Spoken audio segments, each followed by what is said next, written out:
제가 소개하려고 제2강을 준비를 했습니다. 일단은 먼저 그 심리학 기도시 뭐냐, 뭐 너무도 기본적인 질문이긴 하지만 그러나 또 이 기본적인 게 중요한 게 또 많이 담겨 있으니까 심리학이란 말은 이제 푸시케 거기 히라보가 깨져가지고 러시아 비슷하게 유쿠프 이렇게 되는 거예요. 그건 결코 러시아 말이 아닙니다.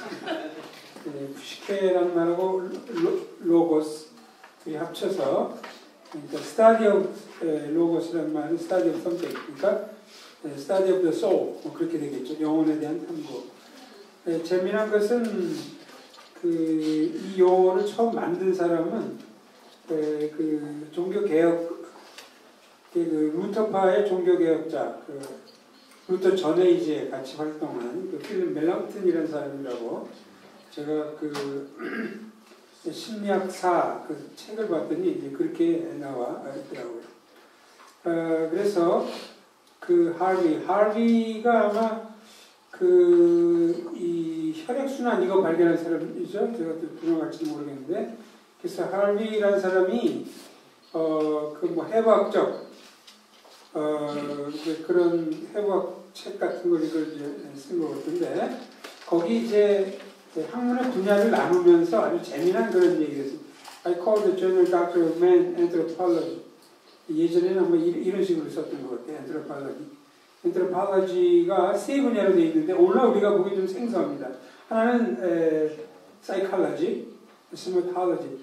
Somatology라는 말은 Soma란 말이 히라고로 이제 몸이란 얘기입니다. 그래서 영혼, 몸.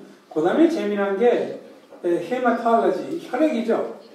이거를 따로 분류하고 있어요. 그러니까 이게 그 당시에는 상당히 새로웠기 때문에 인간에 대해서 연구를 하려면은 이렇게 세 분야로 사이칼로지, 그다음에 신체에 대한 거죠. 소마톨로지, 그다음에 그 피에 대한 거, 혈액학 이걸 이제 해야 된다. So we into the doctrine of the soul, body, and blood. 그래서 이 사이칼로지는 그 말뜻 그대로 인간의 그 영혼에 대한 인간을 연구하는 분야인데 영혼에 대해서 연구하는 거다.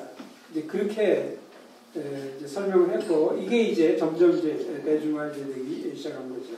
제가 사이칼로지라는 말에 그 이제 뭐 정의랄까 묘사랄까 이런 걸 이제 몇 가지를 이제 찾아봤는데 사전의 정의 가운데는 그 이승 편저로 되어 있는 것이 조금 의미심장한 것 같아요. 거기 소개했습니다. 생물체의 의식과 행동을 연구하는 학문. 그 맨 처음에는 주로 이제 인간이었는데 이게 많이 바뀌었죠. 그리고 이제 동물도 다 요즘 사이칼로지는 거의 뭐 동물 가지고 이제 실험을 많이 하니까 인간에게 직접 할 수 없으니까 지금 그 생물체의 의식과 행동을 연구하는 학문입니다. 예전에는 영혼 또는 정신에 관한 학문으로서 철학, 특히 형이상학 안에 포함되어 있었으나, 그러니까 그 18세기, 17세기 이때만 하더라도 학문 분야가 그렇게 많지 않았죠. 그러니까 예를 들면 뭐 그 일식을 발견한 것도 철학, 그래서 그 탈레스가 철학 분야에서 했고, 오늘날은 이것이 뭐 물리학 중에서도 그 우주론이나 뭐 천문학 이런 데서 하겠지만 그 당시에 학문 분야가 많이 나눠져 있지 않았기 때문에 이런 분야의 이제 한 부분으로 이제 생각을 한 거죠.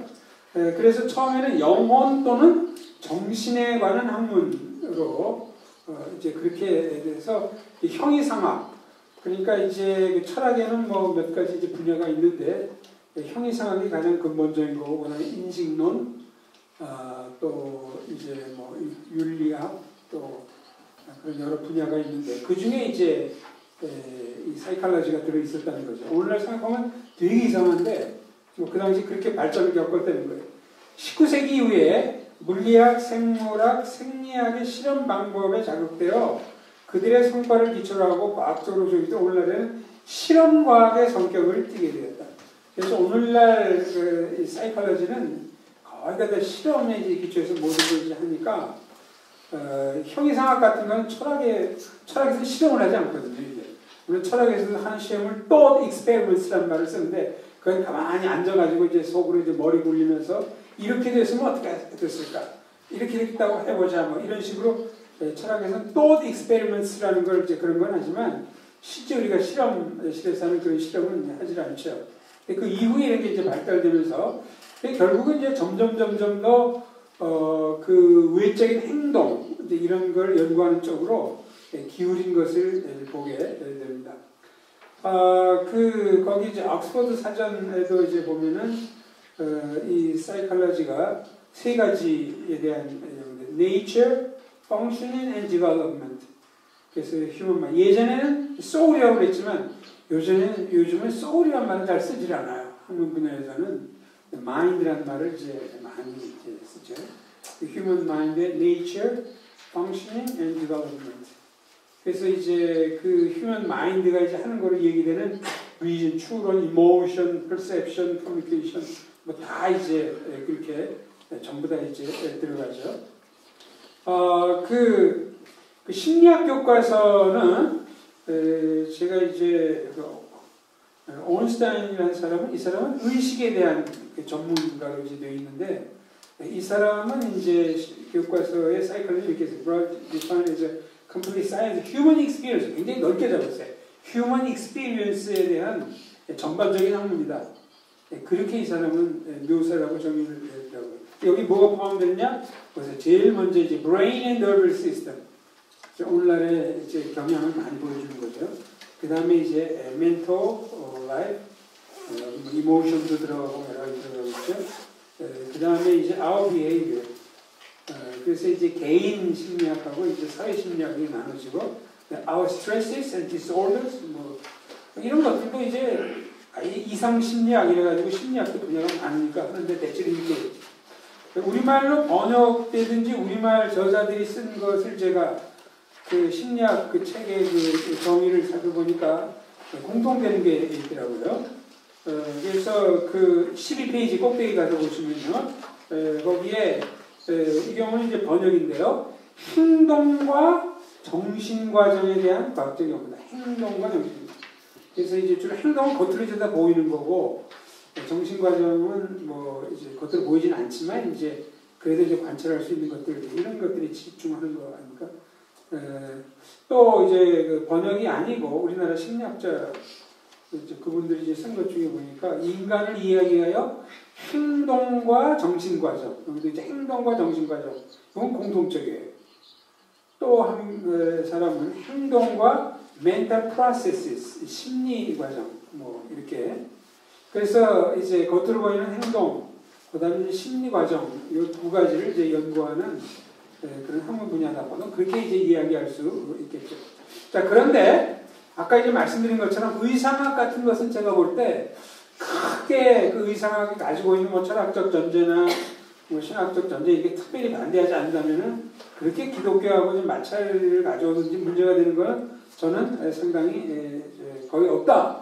모르죠. 제가 의상학 전문가가 이제 아니기 때문에 그런 걸 하는지는 좀 모르겠지만 그러나 이제 심리학의 경우는 좀 문제가 상당히 다릅니다. 같은 이제 인간을 놓고 어떻게 보느냐, 그 영혼의 문제를 어떻게 취급하느냐. 물론 이것은 현재는 이제 철학에서 이제 많이 다루지만 이게 다 이제 심리학하고 연관이 된 거죠. 또 이제 이런 실험 같은 것들 이런 것들이 많이 들어오면서 여러 가지 이제 문제점들이 이제 우리 기독교인이 볼 때 껄끄러운 것들 이대로 그대로 수용하면은 기독교 신앙의 전제들과 마찰이 일어나는 것들, 그걸 제가 세 가지로 이제 정리를 해봤습니다. 첫째는 이제 아까 여기 과학주의고, 두 번째가 환원주의, 그 밑에 이제 셋째가 13페이지로 가서 이제 결정론에 대한 이런 건데, 그 세 가지를 이제 하나씩 살펴보면 과학주의. 과학주의는 뭐 이제 거기 말 그대로 과학주의입니다. 과학은 그것이 취급하는 영역에서 궁극적인 진리를 제공한다. 그러니까 이 입장을 이제 받아들인다면은 인간에 대해서 심리학에서 연구하는 게 공적 진리예요. 성경이라든가 예를 들면 마호메교라든가 예를 들어서 이런 것들은 공적 진리가 아니에요. 그러니까 이게 아주 배타적인 이런 주장인데 이런 것들을 아주 센 사람들은 그렇게 한다는 거죠. 동시에 과학적 방법만이 진리에 도달하는 유일한 방법입니다. 뭐 여러 가지 방법론이 있을지 않겠습니까? 과학적 방법론도 있고 또 미적 방법론도 있겠고 또 뭐 윤리적 방법론도 있고 여러 가지가 있을 텐데 과학적 방법만 그래서 관찰, 실험, 추론 요거죠. 근데 요것을 이제 심리학에 이러한 과학주의라는 건 심리학에만 해당되는 건 아니죠. 대체로 이제 학문을 하는 사람들에게 깔려있는 전제들인데 이걸 심리학에 적용을 하면 이렇게 됩니다. 심리학은 인간의 행동 및 심리과정 그 연구하는 거라고 했잖아요. 여기는 이해와 관련하여 궁극적인 진리를 제공합니다. 그래서 이것과 심리학에서 나온 연구 결과가 맞지 않으면 그건 받아들일 수 없다는 거죠. 왜냐하면 이것이 궁극적 진리를 제공하기 때문에.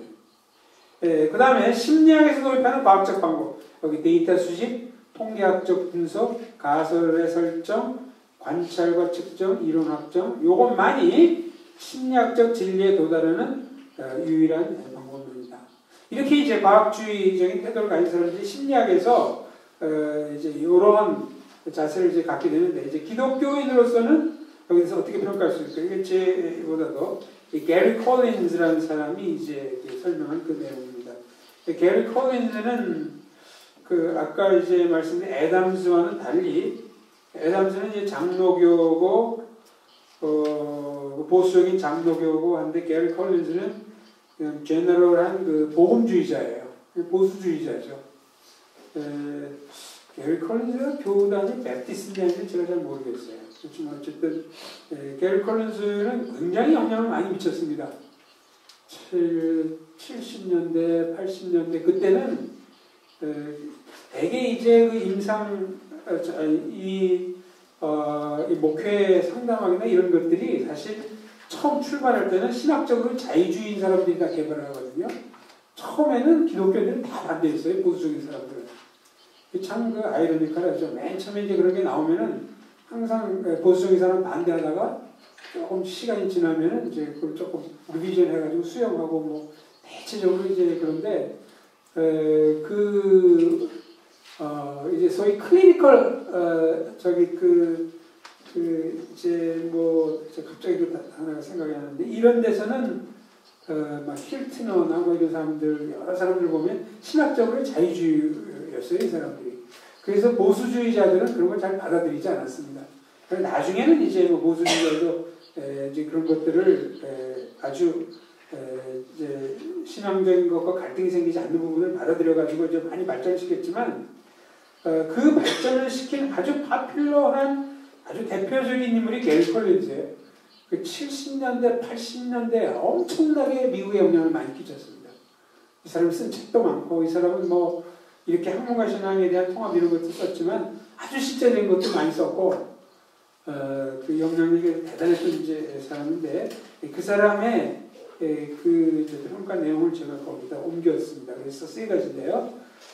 과학주의의 신념은 미신적이다. 이게 과학주의에서 얘기하는 그런 과학적 방법, 이것만이 진리에 도달하는 유일한 방법이라면은 이게 아주 정확하고 완전히 객관적이어야 되는데 그래야 되지 않겠어요?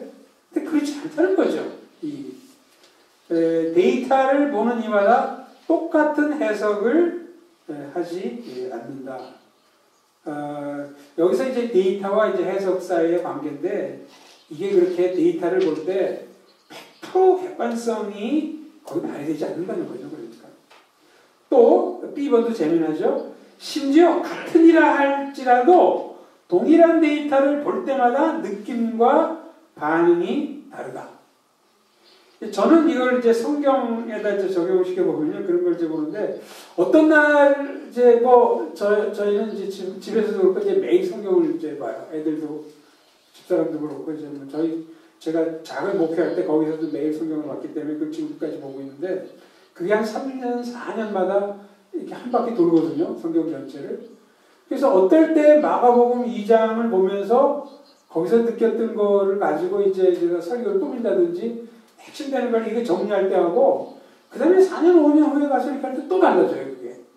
그때는 뭐 7절이 굉장히 중요한 것 같았는데 또 느낌이 확 달라져 가면서, 그러니까 이게 같은 마가복음 2장인데도 불구하고, 그때마다 상당히 그 차이가 있다는 거죠. 그러니까, 그렇다고 해서 이제 너무 포스트마던 시대에는 그렇기 때문에 데이터라는 건 없다. 객관적인 건 없다. 전부 해석이 따릅니다. 아주 심한 사람은 그렇게까지 나와요. 포스트마던 시대에는. 그거는 또 아름직하지 않죠. 그렇게는 얘기할 수 없어요. 그렇지만 어쨌든 이 객관성이라는 것은 그게 100% 우리가 주장할 수 있는 것이 이제 그런 특질이 아니라는 거죠. C. 인간은 완전히 중립적인 태도로 데이터에 접근하는 것이 아니라 주관적 상태, 데이터에 대한 기대, 태도 및 이것이 지각에 영향을 미침으로 임하게 되기 때문이다. 이것도 참 저는 이제 심리학을 안 하기 때문에 이런 거 읽으면은 제가 성경 해석을 하든지 설교 준비할 때 이제 거기다 이제 많이 빗대가지고 생각을 하거든요. 이제 그러면 이제 다 그런 건 아닌데 저의 그 의식 가운데는 이 셋을 좀 중요시하는 게 있는 것 같아요. 그래서 어떤 포인트를 주장할 때도 세 가지, 그러니까 두 가지만 해가지고는 좀 빵꾸가 나요. 근데 넷을 하면 너무 많아지고 사람들 기억하기 힘드니까 주로 셋을 해요, 제가.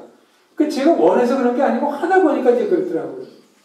그래서 제가 이제 이번 주일에도 이제 어느 교회 가가지고, 패커의 책을 가지고 뭐 설명을 하는데, 로마서 8장에 대한 어떤 것이 나올 때, 이거를 넷으로 나눌 수 있고, 셋으로 나눌 수 있을 때, 자꾸 셋 쪽으로 가는 거예요. 셋으로 나누는 거로. 이제 그렇게 하다 보면은, 요 기절을 가지고, 환란이라는 말을, 지금 셋으로 나누면 거기에 어디 잡아 넣으려고 이제 하는 거죠, 그러니까. 근데 여기서 이제 조심해야죠.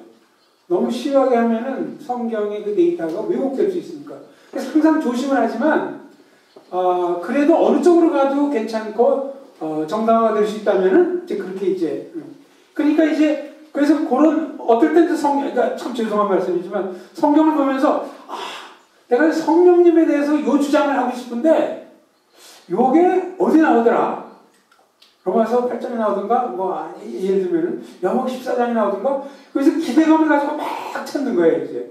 그러다가 이제 딱 발견이 되면은, 아주 거기다 딱 이렇게, 찰떡궁합 비슷하게 이렇게 이제 맞추기도 하고, 사실 좀 더 객관적이려면은, 그거 말고 또 반대되는 그런 규제를 어디서 찾아봐야죠.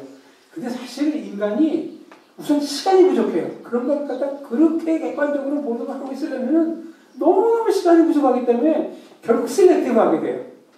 이제 그러면서 특별히 내가 지난 2월 달에 어느 신학교의 교수가 성령론에 대해서 발표했는데 내가 마음에 안 든다. 마음에 안 든다는 거 그 사람 싫다, 죽이고 싶다 이런 뜻은 아니고 견해가 이제 나오고 다르다고 하고 또 그 사람이 혹시 나를 비판한 적이 있다. 그러면 은근히 나는 그 사람과 반대되면서도 멋있는 걸 만드는 이 욕구가 있어요. 그러니까 인간이 이렇게 굉장히 주관적인 존재라는 걸 말씀드리는 거예요. 뭐 과학자들은 아닌 것 같지만 우리는 그 주관성을 배제하는 거예요. 또 주관성이 있는 것이 인간적인 거고 단지 이 주관성이 불필요할 정도로 객관성을 파괴한다든지 데이터를 이제 그래서 우리가 이제 이런 거를 이제 인정해야 된다는 거죠. 이제 그 퍼스널 날리지라는 거를 이제 쓴 그 사람 그 사람들도 마찬가지고. 그래서 이 데이터에 대한 기대, 태도 및 이것이 지각에 영향을 임하게 되기 때문이다. 그래서 참 이 말이 참 맞다. 이런 생각을 갖게 되죠. 심리학자 자신이 자신의 의도와 무관하게 데이터 자체에 영향을 미치는 수 또한 적지 않다. 이건 왜 그러냐면 우리가 이제 관찰의 대상일 경우 관찰의 대상이 저 사람이 나를 관찰하는구나 알면은 내 행동이 자연스럽지 않아요. 어떨 때는 그 사람이 기대하는 좀 더 이렇게 행동을 하게 되는 때도 있고 아니면 반대로 하는 때도 있고 이제 그렇다는 거죠. 그러니까. 그래서 이게 자연과학이나 이런 데보다 소셜 사이언스의 그런 실험 내지는 이런 거 하기가 참 힘든 거죠. 그러니까. 조금 그 예를 이런 걸 들어서 죄송한데 보통 포노그래피가 이제 젊은 대학생에게 미치는 영향 이런 거 사이클러지가 굉장히 많이 나오는 이제 그런 거잖아요.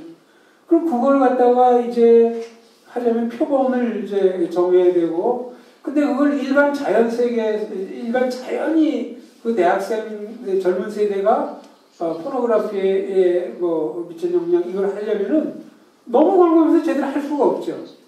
그러니까 아무래도 이제 표본 집단을 이제 만들어 가지고 할 때 이제 말라티어 하고 뭐 돈도 주고 해가지고 이제 그런 거 하잖아요. 뭐 좀 제가 입에 담기 힘든 거 아니면 그 실제 그런 실험들 다 이렇게 한다고요.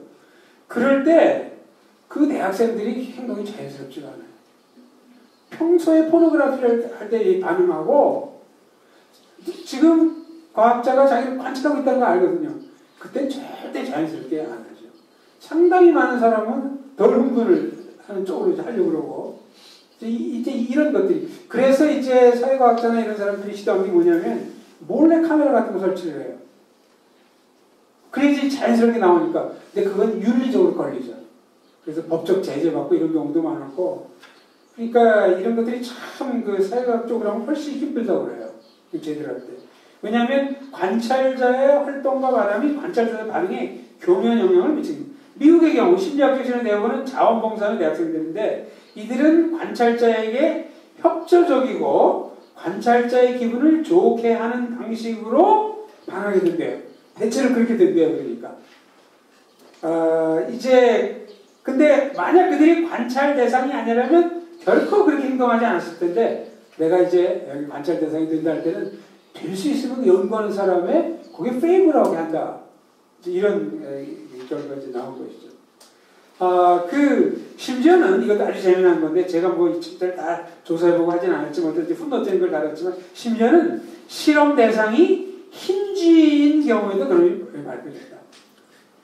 그러니까 동물의 경우도 그냥 아무도 안 볼 때와 누군가가 이제 그 대상을 삼고 할 때 거기서도 행동 양식이 변화가 있다.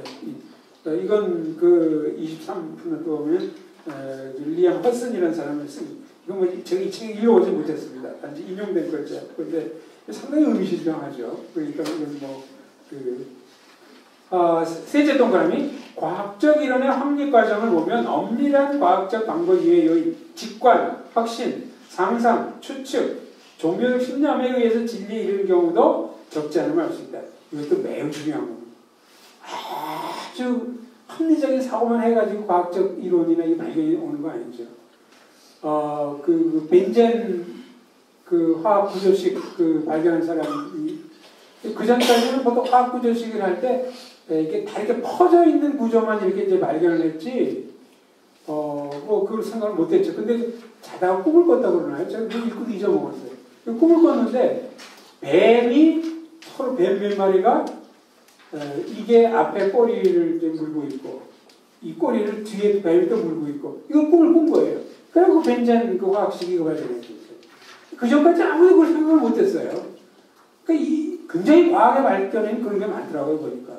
이게 완전히 합리적이고 그냥 이런 데서만 그 합리적인 사고에서만 발견이 되는 게 아니고 정말 예상도 못할 때. 그 뇌과학도 사실은 그 간질 환자, 뇌에 대한 뭐 어느 부위를 하면은 뭐 어떤 현상이 나타나고 이것도 첫 출발은 보니까 이 간질 환자를 어떻게 치유하다가 보니까 그때 뇌과학이 발전하는 그 계기가 됐더라고요, 보니까.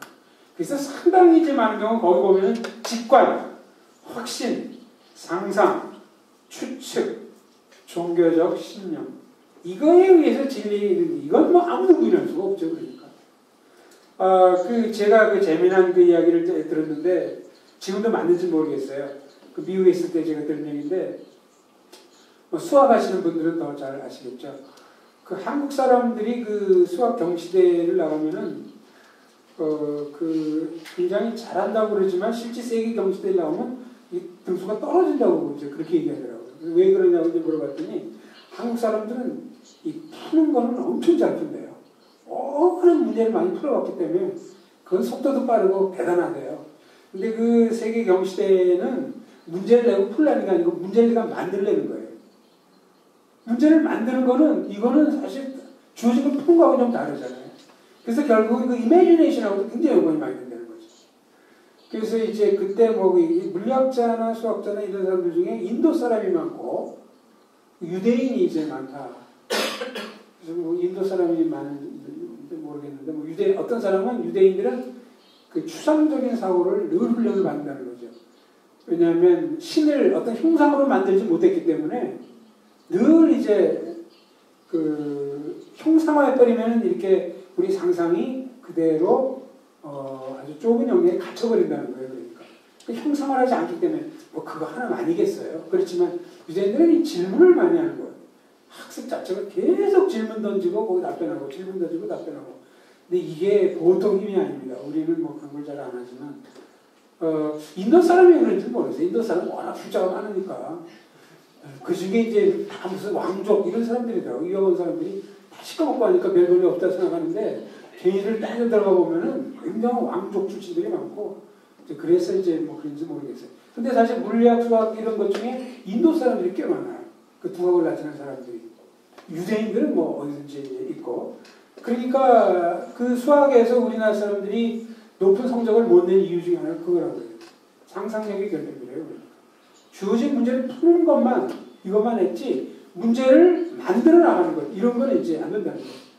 그래서 이제 어느 정도는 그 레셔널 뜻이 이제 작용을 많이 하는데, 어느 정도 넘어가면 이 직관이라든가, 이게 좀 작용하는. 근데 레셔널 소재 이걸 하나도 안 하고, 맨날 이미지네이션 쫓아가면 그것도 또 망하는 거예요. 그것도 거의 나올 게 없어요. 그러니까 평소에 우리가 이 레셔널 뜻이라든가 이런 걸 하는 걸 굉장히 훈련을 많이 하고, 이제 그러면서 그걸 넘어서면서, 이미지네이션은 훈련에 의해서 올 수 있는 게 아닙니다. 확 오는 거지. 그래서 저는 hard thinking과 그 다음에 루스하게 앉아가지고 뭐 잡동하게 생각 다 떠오르는 거 이 두 가지가 다 필요하다고 생각해요. hard thinking은 hard thinking대로 시간 들여가지고 그냥 대가리 쥐나도록 막 하면서 정리될 수 있는 것들이 있어요. 근데 어떤 중요한 거는 말이죠. 전혀 생각도 안 하고 그냥 갑자기 어느 순간 팍 떠오르는 거예요. serendipity 뭐 이런 식으로 해가지고 이제 제가 이제 저는 뭐 그렇게 영감의 사나이는 아니죠. 나이는 영감이지만 이렇게 했으니까 man of imagination은 아니지만 그래도 그 예를 이제 몇 가지 들 수가 있는데 제가 예전에 이제 야망이라는 주제를 가지고 고민을 많이 했거든요. 그래서 야망이 이게 하나님이 주신 거냐 아니면 내 꿈이냐 뭐 이래가지고 고민을 많이 하고 이제 그러다 야망에 대해서 이제 글을 좀 써보자 이랬는데 그때는 제가 화곡동 쪽에 살고 있을 때 미국에 이제 가기 전이었는데 그래서 야망 문제를 어떻게 별로 책도 별로 야망에 대한 책도 많지도 않고 이거 어떻게 써야 될까 하는데 저는 그때 그 IMF라는 단체 사무실 서대문에 있었고 그 신촌 로타리 이제 거기 연대이 쪽 가기 전에 이대는 지나가지고 이게 돌아가지고 화곡동 가는 차가 이렇게 가는 데인데 그 당시에는 뭐 주로 그 버스밖에 이제 교통수단이 많지 않으니까 막 이렇게 가는데 뭐 저녁에도 얼마나 사람이 많은지 몰라요. 그리고 저는 또 키가 작으니까 대롱대롱 매달려서 가거든요. 이렇게 가는데 이게 가다가 손님들이 많으면 운전사 하는 거 뭔지 알죠? 꽉 이렇게 가지고 이제 다 이렇게 채우는 거. 이제 그 방식을 이제 꽉 하는 동안에 제가 손이 확 이렇게 들어갔어요. 근데 그 순간에 느닷없이 세 가지 딱 생각이 나는 거예요. 그래서 야망에 대해서 쓰려면은 그 야망의 목적, 야망의 내용, 야망의 동인 이렇게 셋을 정리하면 딱 된다.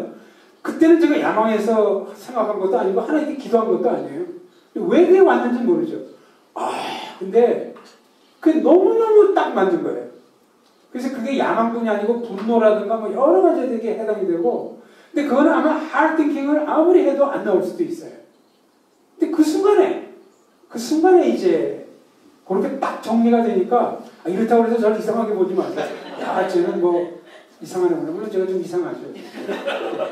컴퓨터도 못하고 휴대폰도 없고 그래서 이상하다고 그러는데 좀 급박한 면이 있는 건 사실이지만 근데 저는 이미지를 믿습니다. 어느 정도. 하나님 주심을 생각하고 그래서 제가 책의 제목이라든지 설교에 대한 거 이런 거는 늘 굉장히 준비를 많이 하려고 노력하지만 루스 디킹 가운데 이제 어떨 때는 반신욕을 하면서 생각하고 이런 걸 통해서 올 때도 참 많이 있어요. 그러니까. 그래서 이 두 가지를 다 과학적 방법을 우리가 엄밀한 과학적으로 부인하는 건 아니지만 직관, 확신, 상상, 추측, 종교심리 이런 것들에 의해서 된 것도 있기 때문에 완전히 과학주의적인 신념 이거 맞는다 이렇게 볼 수 없다는 거죠. 두 번째는 이제 환원주의입니다. 환원주의란 말은 말 뜻 자체를 보면은 이게 이제 리덕션이라는 게 참 이해하기가 이제 힘든데 환원이란 말은 이제 어디로 우리말로는 돌아가는 게 환원이잖아요. 사실 어디로 돌아가는 거. 그래서 예를 들면은 이제 70년대 이때는 뭐 우리가 사회 참여에서 관심을 많이 가졌다면은 다시 2000년대는 우리가 영혼 구원적으로 옛날로 환원했다. 한국말로 좀 그렇게 환원이라는 말을 쓰거든요. 근데 전혀 리덕션이즘은 그런 뜻이 아닙니다. 그렇게 어디를 이렇게 회귀하는 거, 돌아가는 거 이런 뜻이 전혀 아니에요. 근데 이 리덕션이즘은 참 번역하기 힘들어요. 꼭 번역한다면 차라리 축소주의 뭐 이렇게 하는 것이 낫지 않을까 할 정도로 이 환원주의라는 말이 되게 뜻을 이제 알 수 있거든요. 그러니까 이거는 이제 뭐냐면 오히려 일반적 주장점을 보십시오. 여기에 이제 그 환원주의라는 말을 이해할 수 있는 뜻이 더 잘 설명이 되어 있어요. 어떤 사물이나 현상을 연구하려면 세부적인 기본 단위로 나눠야 한다. 일단은 세부적인 기본 단위 나누는 거예요. 여기서는 세부적인, 만약 인간을 연구한다. 그럼 예를 들면 인간은 영혼이 있고, 뭐 예를 들면 뭐 뇌가 있고, 또 뭐 중추신경이 있고, 뭐 이런 식으로 해서 이렇게 나눌 수 있지 않겠습니까? 과학적 설명은 가장 단순한 기본 단위로 환원시킴으로써 가능하다. 가장 단순한 기본 단위로 환원시킴으로써 가능하다. 예를 들면 우리가 영적인 기능이 있지만 그 영적인 기능은 결국 뇌파에서 오는 거고 뇌파의 화학적 작용, 뭐 호르몬 작용 이거는 또 물리적 작용으로 또 설명될 수 있는 거고 그래서 지금 가장 기본 단위가 이 물리적인 단위죠. 그래서 모든 걸 가장 기본 단위로 이렇게 설명해 버리려고 하는 거 이게 환원주의입니다. 그러니까. 그래서 환원주의는 어디 되돌아간다든지 이런 건 아니고 여러 개를 이제 세분하게 이 차원을 여러 개로 나누고 맨 마지막에 있는 요 차원으로 모든 걸 다 설명해 버리는 거예요. 그러니까 인간에게 영혼은 없는 거죠. 인간은 말하자면 물리적인 뇌파에서의 그런 뭐 시냅시스가 어떻게 되고 뭐 해가지고 그래서 C5가 팍 치면 어떻게 되고 뭐 완전히 그런 신경학적인 요런 기본 단위로 요걸로 다 설명해 이제 버리려고 이제 하는 요걸 이제 환원주의다 그렇게 이해하는 거고요. 그래서 이제 심리학에 이제 적용시켜 보면 인간을 연구하는 가장 좋은 길은 그의 행동이나 심리 현상을 분석과 측정이 가능한 기본 단위예요. 분석과 측정이 가능해요.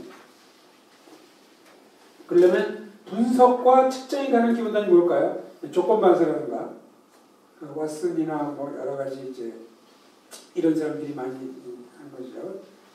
시냅스 우리도 그 신경 다발 뭐 이런 거죠.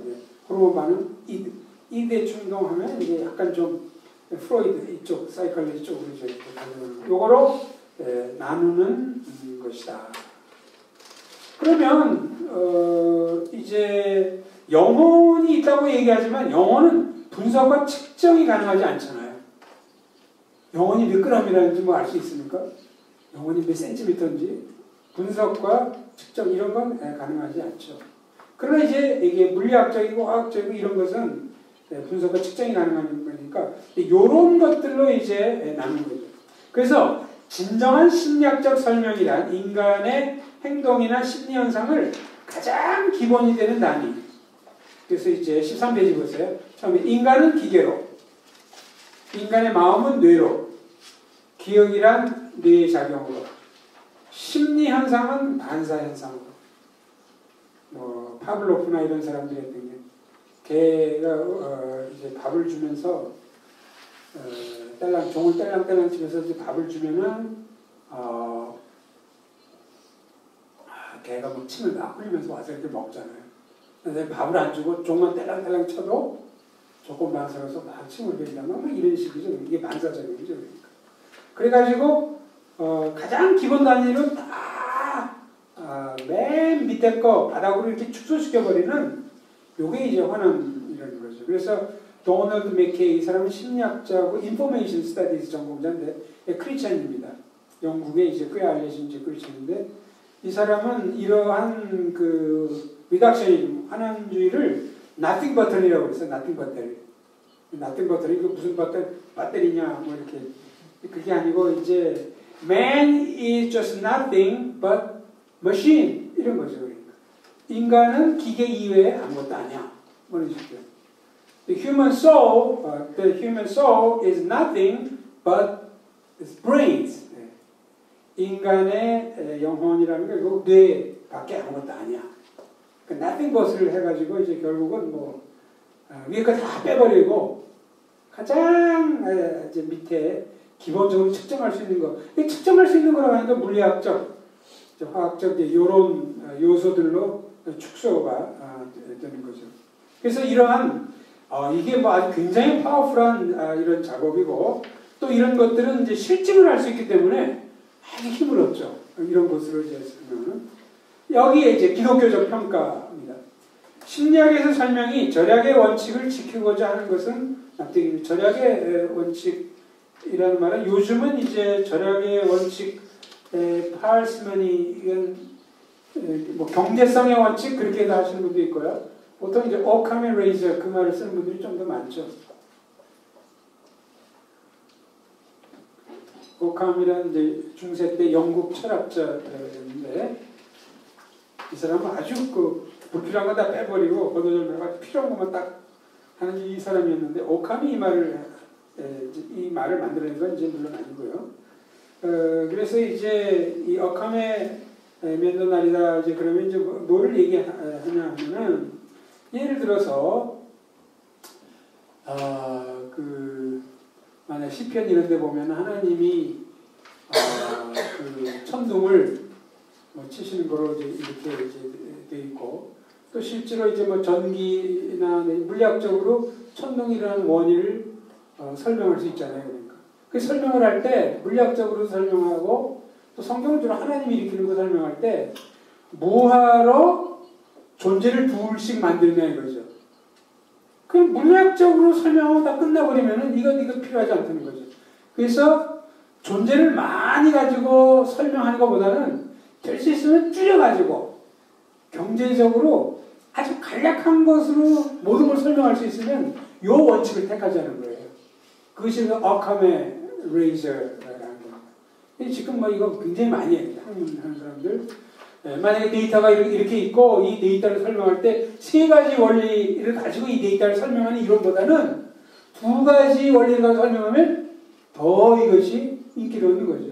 아니면 한 가지만 가지고 하면 그래서 할 때 당시 왜 이렇게 하면 커먼 레이저 여기 적용되잖아.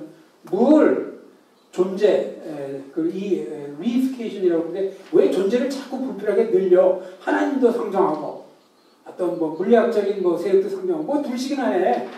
하나로 다 설명되는데 뭐 이런 식이죠. 그러니까. 그래서 이것이 절약의 원칙이다. 또 이 principle of parsimony 이렇게 하고 뭐 이카노미라는 말을 쓰는 분도 있고 이제 Occam's razor 이 말을 쓰는 사람도 많은데 심리학의 설명이 절약의 원칙을 이건 어느 학문이든지 될 수 있으면은 설명할 때 단순한 원리로 다 설명하면 좋죠. 이제 납득이 가는 일이다. 그러나 그것이 도가 지나쳐 다루는 대상인 인간 존재의 특이성조차 증발시킨다면 바람직하지 않은 일이다. 예를 들면 우리가 이제 어떤 종교적인 어떤 경험, 뭐 성령 충만의 경험을 했다. 이랬을 때 이런 어떤 정신적인 특질이 나타난다 할 때 이것이 뇌 때문에 생긴다. 그럼 뇌도 거기 상정하고 또 우리 기독교는 뇌가 우리의 어떤 감정을 표출하는데 연루된 걸 부인하지는 않지만 근본적으로 영혼의 문제잖아요. 영혼. 그러나 이쪽에서는 뭐하러 뇌도 상정하고 영혼도 상정하냐는 거죠. 그럼 뇌도 다 설명되면은 영혼은 뭐가 필요하냐. 그래서 이제 나중에 나오지만 내일 이제 나오게 됐지만 현대 들어서 뇌생리학자들이나 또 인간의 몸과 영혼 사이의 관계를 연구하는 철학자들이나 이 모든 사람들이 이제 그 영혼의 존재를 이제 부인하는 그 이유 중에 이제 하나는 영혼을 찾을 수가 없을 뿐만이 아니고 몸과 영혼 사이에 어떻게 인터랙션이 일어나는지를 설명할 수 없다는 것이죠.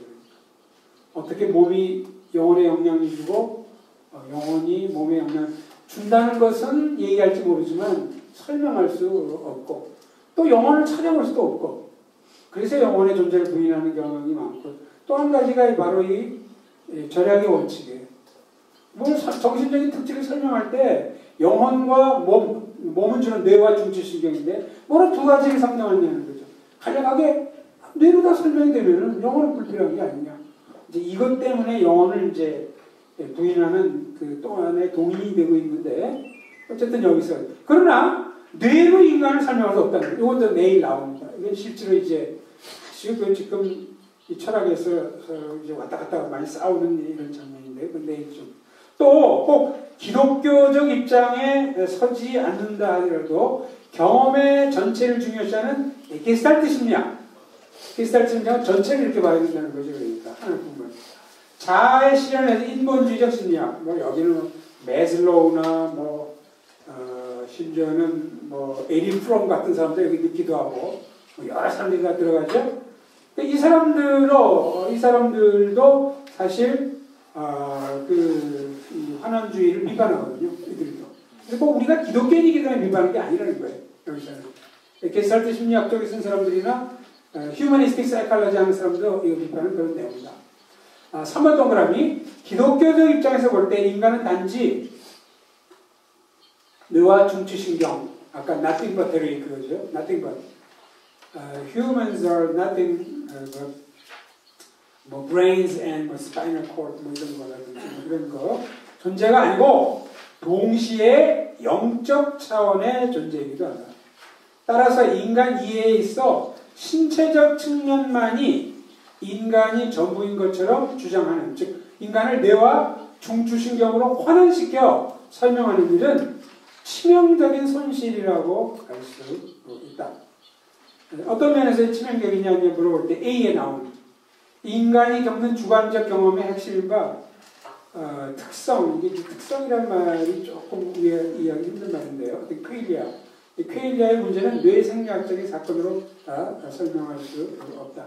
이 쾌일리아라는 것은 그 정신적인 내 자신만이 느끼는 그것을 이야기합니다. 예를 들면 내가 슬퍼서 눈물이 났다. 그럼 눈물이 난 것은 측정을 할 수가 있죠. 소금기가 얼마나 들어가 있고 몇 그램이고 이렇게 할 수 있지만 슬픔 자체는 측정이 안 되는 거예요. 슬픔이라는 그 슬픔을 느끼는 그 퀄리티, 요 정신적 멘탈 퀄리티는 측정의 문제가 아니죠. 그거를 이제 쾌일리아라고 철학자들이 얘기하고 내일 이게 나올 텐데요. 이거는 예를 들면은 제가 이제 울었다 이렇게 합시다. 그러면 이제 측정할 수 있는 건 뭐냐? 눈물. 그다음에 눈물이 나오기까지 브레인 이벤트라고 그러죠. 브레인에서 일어났던 여러 사건들. 그래서 뇌파 사이에 뭐가 어떻게 되고 무슨 파이버가 뭐를 어떻게 전기 물질을 전달해가지고 딱 하니까 거기서 하고 이거 전부 다 검사할 수 있습니다. 다 이렇게 디스크라이브 할 수 있어요. 근데 요것과 슬픔이라는 그 내가 슬픔을 느끼는 그 내면의 그 슬픔을 느끼는 그 멘탈 퀄리티, 이거는 절대 객관화시킬 수 없는 거거든요. 그 내가 갖는 요거를 이제 철학자들이 쾌일리아라고 그래요. 이게 참 번역하기도 쉽지 않고 우리말로도 이게 뭘 설명하기가 쉽지 않아요. 저도 굉장히 오랫동안 이 쾌일리아가 도대체 뭔가 이제 그랬는데 바로 이제 그거를 얘기하는 거죠. 그 뇌와 중추신경으로는 절대 쾌일리아를 설명할 수 없어요. 이게 사실 오늘날 뇌과학자들이 이론적으로 겪는 가장 큰 어려움입니다. 우리 영혼과 신체를 다 믿는 우리 입장에서 어려운 거는 영혼과 신체 사이에 인터랙션을 설명할 수 없는 것. 이게 가장 철학적인 난점이에요. 우리가 영혼도 믿고 한다고 얘기하지만 그럼 어떻게 인터랙션 하느냐? 그걸 설명을 못 하거든요. 여러 사람이 설명하려고 했지만 하나도 맞지가 않았어요. 그건 이제 내일 이제 하게 될 것인데. 그러나 뇌생략을 하면서 인간은 뇌와 중추신경이 전부 다 이론론이죠. 물리학적인 이론론이죠. 근데 이들의 약점이 뭐냐? 바로 이 쾌일리아로 설명한 거죠. 내가 이제 바이올로지를 하니까 보충 설명이 될 수 있을 것 같다 생각이 돼가지고 좀 말씀드리면요. 예. 우리 브레인에 이제 신경세포 한 1000억 개 정도 된대요. 1000억 개. 이제 은하계에 있는 별의 숫자하고 거의 비슷해요. 한 1000억 개 정도. 그런데 그 1000억 개의 그 신경세포들이 다 각각 똑같은 게 하나도 없어요. 은하계에 있는 1000억 죄송합니다. 다시 좀 반복을 하겠습니다. 굉장히 이 켈리아에 대해서 이제 어떤 경험에 이제 개개인이 가질 수 있는 특성에 대해서 좀 어때요? 생물학자니까 좀 보충 설명을 좀 해드리자면은, 그래서 이제 그 1000억 개의 신경세포가 각각 틀린데 하물며 한 인간이 갖고 있는 그 1000억 개의 신경세포가 다 틀리거든요. 그러니까 각각의 인디비주얼이 갖고 있는 그러한 경험에 의한 거라든지 그 신경세포는 다 틀려요. 그런 것들이 서로 인터랙션을 해서 그 사람의 독특한 경험을 얘기할 수도 있고, 인지적인 측면을 또 이제 개발할 수도 있고, 또 창의력을 이제 개발할 수 있도록 서로 인터랙션을 하기 때문에 이 경험의 핵심인 어떤 특성, 개개인적인 특성은 개인마다 다 틀릴 수밖에 없죠. 그래서 이거를 그냥 그 단순한 어떤 물질론적으로 이거를 설명하려고 하는 것은 거의 불가능합니다. 그래서 이제 그런 부분이 그 생물학적인 좀 이해를 좀 하고 계시면은, 그래서 우리 그 개인의 인디비주얼, 그 개개인이 얼마나 좀 귀하고 독특한가, 또 아주 또 귀한가, 그런 걸 좀 알 수 있을 것 같아요. 네, 네, 지금 말씀해 주신 것처럼, 그래서 그 퀘일리아라고 이제 얘기되는 요것은 브레인 이벤트로 축소해서 절대 설명할 수가 있죠. 이게 이론론을 주장하는 사람들의 가장 큰 철학적인 약점이에요. 그래서 이제 거기도 뭐 여러 가지 이론들이 있지만, 그다음에 이제 최근에 또 유행하는 거는 인간의 마음을 컴퓨터와 같은 기계로 축소하고자 하는 것. 인간의 정신적 기능을 모두 컴퓨터에 프로그램할 수 있는 것. 이거는 사실은 과장, 앞으로도 그렇게 되지 않는다 이렇게 생각하는데, 또 이거를 앞으로 될 것이다 이렇게 주장하는 사람도 있는데, 여기에 대한 철학적 반론을 내야 할 겁니다. 이것이 이제 철학에서는 이제 펑셔널리즘이라고 얘기하는데, 내일 A와 B에 대해서 내일 좀 자세하게 이제 하게 될 것입니다. 자, 이제 세 번째 그 심리학의 그 갖고 있는 그 경향 가운데 세 번째가 이제 결정론이죠. 그래서 뭐 결정론에도 세 종류가 있다 이렇게 방법론적 결정론, 경험론적 결정론, 형이상학적 결정론. 여기서 이제 그 우리가 아주 받아들이기 힘든 건 형이상학적 결정론이죠. 모든 현상은 모편 법칙들이 개별화되는 것으로 봅니다. 이것은 절대적인 존재론적 전제로서 경험적 증거에 배척받을 수 없습니다. 그러니까 이게 이제 무슨 뜻이냐면은 인간의 모든 행위와 심리 현상은 다 결정되어 있다는 거죠. 그러니까. 네. 자유의지를 이제 부인하는 거고, 이제 이런 입장이기 때문에 우리가 받아들이기 힘들다는 거예요. 방법론적 결정론은 그건 아닙니다. 연구의 진행을 위해 주어진 현상이나 사건에 어떤 법칙이 있을지도 모른다 라고 이렇게 가정하는 거예요. 이건. 네. 그러나 형이상학 결정론은 아예 그것밖에 없어. 물리적, 생물학적, 생물학적 법칙 요게 다 작동한 거야 라고 이게 확고한 신념으로 얘기하는 거죠. 형이상학적 결정론은. 근데 방법론적 결정은 그게 아닙니다. 네. 이제 그래서 우리는 A를 받아들일 수 있는데, B는 이제 뭐냐 하면은, 사실 B도 이 자체로 이제 문제가 없을 수 있는데, B를 많이 하다 보면 이제 C 쪽으로 갈 수가 있기 때문에 조금 이제 조심을 이제 해야죠. 방법론적 결정론이 상당히 성공적인 것을 보아 모든 현상에는 어떤 법칙이 존재하든 예열장 모르거든 다른 어떤 충분한 이유 때문에 추정합니다. 그래서 이 결정론 자체도 우리가 다 배척하는 것은 아니다. 근데 일반 경향은 경험론적 심지어 형이상학적 결정론이 표현됩니다. 모든 사건의 현상은 일정한 법칙 가운데 사전의 원인들에 의해 결정된 것이다. 뭐 내가 결국 이건 자유를 부인하는 거죠. 인간에게 자유의지가 이제 굉장히 예전부터 많이 나온 그런 이론입니다. 사건과 현상의 인과관계를 규명함으로써 일정한 조건의 부여에 따라 일정한 결과를 예상할 수 있다.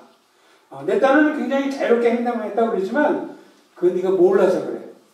그걸 잘 쫓아가서 보면 오늘 아침에 이상한 커피를 마셨기 때문이고 또 커피를 마시게 된 건 뭐 이렇게 원인을 다 추적해 보면은 이 행동, A라는 정신적인 행동도 모든 물리적 화학적 법칙으로 전부 설명이 돼.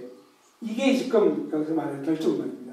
이게 뭐 서양 사상에 굉장히 깊이 들어가 있고 심리학에도 굉장히 많이 작용을 하는 거죠. 그러니까. 그래서 이게 심리학에 적용된 이해가 13페이지로 바닥에 인간의 모든 행위와 심리현상은 일정한 물리적, 생리학적, 생물학적 법칙과 사전의 원인에 의해 결정되는 것이다. 그렇게 되면 인간의 행위와 심리현상은 이상의 법칙과 조건부에 의해서 예측 및 통제가 가능하다. 이래가지고 이제 여러 가지 인간을 만들어 나가는 예전에 클락 월크 이미지로 영국 영어가 있었는데 그런 것들이 다 그래요. 사람들이 조작해. 완전히 자기가 통제하는 존재로 만들어 나가는 정말 퍼스널리티가 바뀐 것처럼 나와요. 근데 그 클락 월크 이미지는 그 영화가 아주 오래전에 나온 영화인데 거기서 주는 그 기독교 신앙에 주는 메시지는 굉장히 이제 반기독교적인 건데 꽤 유행했습니다. 요즘은 뭐 오래됐는데. 자, 기독교적 평가. 인간이 신체적 존재이므로 어떤 면에서는 인과론적 결정론에 종속되는 게 사실이에요. 왜냐하면 우리가 몸을 갖고 있기 때문에. 몸은 인과론적 결정론에 영향을 받죠. 그러나 영혼은 아니라는 거죠. 영혼은 인간이 자유로운 존재를 말해주는 따라서 인과론적 연계 상황에만 묶여 있지 않도록 해준다. 그래서 이제 영혼을 주장하는 게 중요한 거고 자유의지를 주장하는 것이 자유의지가 주장이 돼야지만 책임을 얘기할 수 있어요. 만약 모든 것이 완전히 물리학적으로 화학적으로 다 결정돼서 나타난 것이라면 잘하고 잘못할 거 없죠. 잘한 것도 내가 잘한 게 아니에요. 그것도 원인이 있어서 그렇게 된 것이니까. 잘못한 것도 내가 책임질 필요가 없어요. 근데 어쩔 수 없이 그렇게 된 거니까. 그래서 우리가 이렇게 경계를 해야 된다. 이렇게 세 가지 과학주의, 그 다음에 환원주의, 결정론. 이게 딴 학문에도 많은데 심리학에 이제 굉장히 많이 들어와 있다. 그 저자들은 이제 그렇게 얘기를 합니다. 조금만 더 하고 또 한 10분 쉬겠습니다. 점심 먹고 나서가 더 힘들죠.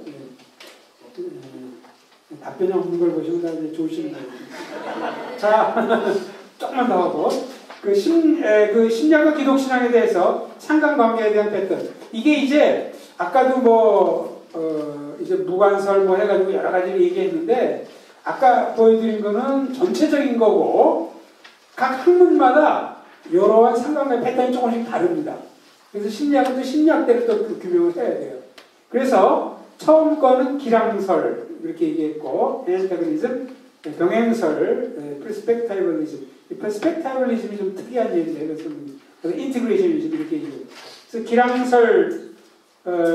기량설까지 좀 하고 10분 쉬도록 이렇게. 그래서 이것은 이제 아까 얘기한 이제 애담스의 입장인데 기독신앙과 심리학은 서로 상반된 성격의 활동이라서 둘 사이의 연관성을 찾을 수가 없다. 심리학자로서의 본격적인 학문 활동을 하려면 기독신앙을 버려야 하고 참된 신앙으로 살아가려면 심리학자로서의 길을 포기해야 된다. 이게 이제 아까 얘기한 대안적인 체계를 만드는 거하고도 통하는 거예요. 그러니까. 그래서 그건 버리고 제이 애담스에 의하면 유세티 카운슬링 이쪽으로만 이제 해야 된다. 이제 그런 게 나오는 거죠. 근데 애담스가 이렇게 꼭 맡긴 사람은 아니에요. 근데 이제 애담스는 이렇게 얘기를 합니다. 그 사람이 쓴 아주 Competent Counsel이라는 책이 70년대에 나와 아주 오래전에 아주 이게 또 유명한 이 게리 컬린즈하고 둘이 이제 대비되는 사람으로서 70년대, 80년대 이제 복음주의의 그 상담학 이론을 갖다 주름 잡고 있었던 건데 그 중에 대표적인 책이 이 Competent Counsel. 이것도 번역됐을 거예요, 우리말로. 본인의 결론은 과학적 소견에 이게 무슨 말이냐면 내가 지금 내 나름대로의 상담 방법을 얘기하는데 이것은 과학적 의견에 기초하고 만든 것이 아니라는 거죠. 오히려 성경에 전제한 것이다. 필자의 방법은 전제론적인 것이다. 필자는 성경이 모든 신앙과 실천에서 오류 없는 표준이 된다는 것을 공공히 인정한다. 여기에 이제 전제론적이라는 것은 이제 조금 더 가보면은 그런데 이것을 이제 변증학에서 이제 아주 철두철미하게 적용하려고 노력했던 이 벤틸이라는 이제 학자가 웨스트민스터 신학교에서 오래 이제 가르친 사람이 있었는데, 이것을 이제 심리학에도 자기가 이제 적용을 한다 이런 식으로 얘기합니다. 존재론입니다. 그러므로 성경이 기초가 되며 필자가 내리는 모든 판단의 기준들도 성경에 근거한 것이다. 근데 그 다음 말을 보십시오. 애담스가 이게 꽉 막힌 사람은 아니에요. 왜냐하면 보세요. 필자는 과학의 신빙성에 반기를 들고 나가지 않는다. 오히려 과학은 신뢰에 의한 설명, 일반적인 원리들을 구체적 항목으로 채우는 일, 성경에 대한 그릇된 해석을 지적함으로써 심리학도가 성경을 재연구하도록 자극하는 일의 목적을 위해서 하나의 유용한 보조물이 되기 때문에 환영하는 말이다. 그래서 과학 자체를 자기가 다 이렇게 비판하는 건 아니다. 사실 장로교나 리폼들은 아까 얘기한 것처럼 일반 학문에 대해서 상당히 긍정적인 태도를 주는. 그런데 예외라는 거예요. 그게 바로 그 마지막 말이죠. 그러나 심리학에서의 영역에서만큼은 학문적 연구의 대부분이 인본주의적 철학과 과도한 사변에 굴복당하고 말았다. 이렇게 해가지고 더 설득력을 얻었죠. 그러니까 내가 그냥 이 사람이 늘 모든 과학을 형편없이 여기고 아주 쪼잔하고 그냥 완전히 막힌 사람이라면은 에이 저런 사람이 하는 상담이론과 심리학이론 저거 나 못 받아들여 할 텐데 그게 아니라는 거죠. 그러니까 심리학만큼은 안 된다. 이렇게 얘기해서 그 뉴세티 카운슬링을 아주 크게 이제 발전시켰고 여러 사람들이 여기 이제 설득돼가지고 지금도 그 비블리컬 카운슬링이라는 이름으로 상담의 한 분야를 지금 숫자가 많지는 않지만 하여튼 거기를 이제 차지하고 있습니다. 찰스 스미스라는 사람도 이제 뭐 비슷한 얘기를 했어요. 심리학이 생활 방식, 도덕, 신앙 등을 논하는 것은 신학을 침범하는 일이며 심지어 기독교 심리학자들도 여기에 가세 말씀의 순전성을 오염시키고 있다고 말했다. 그 책이 그 부족한 기독교, 심리학에 물든 기독교, 부족한 기독교 그 책이 바로 이런 논조예요. 바로 그때 그거 다 못 받았다. 자, 여기 어떤 문제점을 얘기할 수 있을까요? 진리를 발견하는데 성경에만 의존하고 일반 개심, 일반의 가르침을 좀 등한시한다. 이거는 이제 존 카터, 브루스 네르모 이런 사람들이 이제 이야기한 겁니다. 여기 지금 여기 이제 가르치시는 우리 교수님 가운데도 그 로즈밋에서 클리니컬 사이콜로지 하셨다고 들었는데 그 로즈밋 거기가 이걸 많이 연구를 했죠. 그러니까 그래서 그 인티그레이션에 대해서 이제 쓴 사람들이 이제 많고 한데 지금도 뭐 열심히 하는 걸로 알고 있어요. 그래서 그 두 사람이 이런 비판을 했습니다. 또 한 가지는 인간의 심리적 문제를 항시 영적인 문제점, 하나님에 대한 불신과 문명에서만 찾고 그 해결책 역시 영적인 조언에 국한되는 것으로 말한다. 즉 아담스는 정신병이라는 걸 믿지 않아요. 그건 좀 핑계라는 거예요. 전부 자기 죄를 합리화하기 위한 거라는 거죠. 근데 사실 정신병 중에 이제 가짜도 있고 하지만 정신병을 전부 다 배척하기 힘들잖아요. 사실. 그게 너무 지나친 거죠. 그러니까. 모든 정신병은 다 이게 뭐 자기 합리화라는 거예요. 죄인데 죄를 카모플라지 하기 위해서 정신병이라는 말을 쓰고 정신병인 것처럼 한다는 거죠. 근데 사실 실제로 그 죄가 뭔지도 모르고 이런 사람 중에도 순수한 정신병이 있잖아요. 사실. 이게 너무 좀 지나치다는 거죠. 자, 여기까지 하고 일단은 한 10분 쉬었다가